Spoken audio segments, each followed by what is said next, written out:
न मूंखे अञा हिकिड़ो कंदुसि यार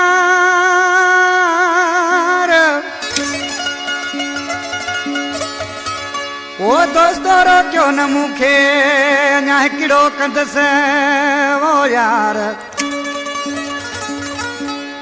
ओ लाया दिल जो बार अली शेर छुटो चवे हैदराबाद रिपोर्ट का फरमाशा जफर छुटो रईस कुर्बान छुटो बाकर छुटो मेहराब छुटो मजिद होटल का फरमाश जाकर छुटो साहिब छुटो जानमोहन छुटो सरदार सिपाही टिके बारण का मिठा खान मरी उस्ताद नगर पंहिंजे वारा आज के थो दिल चे थी त अञा हिकिड़ो यार कजे गुरदार चांडिया अयूब हुसैनी भी साम्हूं वेठो आहे उस्ताद आशिक बाजी वारा आज किसी छा पियो चए ओ अञा हिकिड़ो दफ़ो यार करणो आहे अञा हिकिड़ो दफ़ो यार करणो आहे भले दुख मिलन भले दुख मिलन भले दुख मिलन भले दुख मिलन अञा हिकिड़ो दफ़ो प्यार करणो आहे अञा हिकिड़ो दफ़ो यार करणो आहे भले दुख मिलन भले दुख मिलन भले दुख मिलन भले दुख मिलन अञा हिकिड़ो दफ़ो प्यार करणो आहे अञा हिकिड़ो दफ़ो यार करणो आहे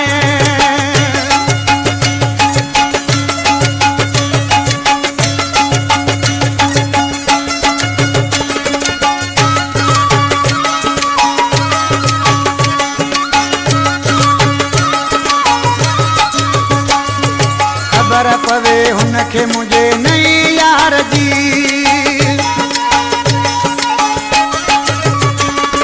ख़बर पवे हुनखे मुंहिंजे नई यार जी ओ हुन बे वफ़ा ॾे न वञिणो आहे भले दुख मिलन भले दुख मिलन भले दुख मिलन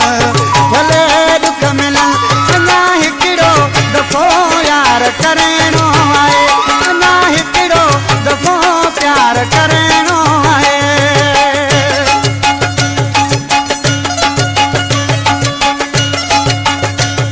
जी गोदड़िया मुर्शिद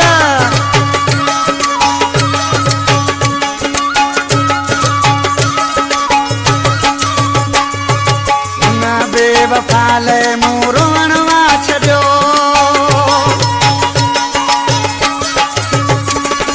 हुन बेवफ़ा लाइ मूं रोअण वा छॾियो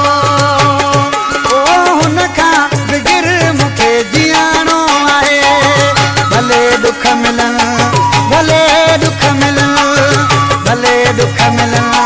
भले दुख मिलन अञा हिकिड़ो दफ़ो प्यार करणो आहे अञा हिकिड़ो दफ़ो यार करणो आहे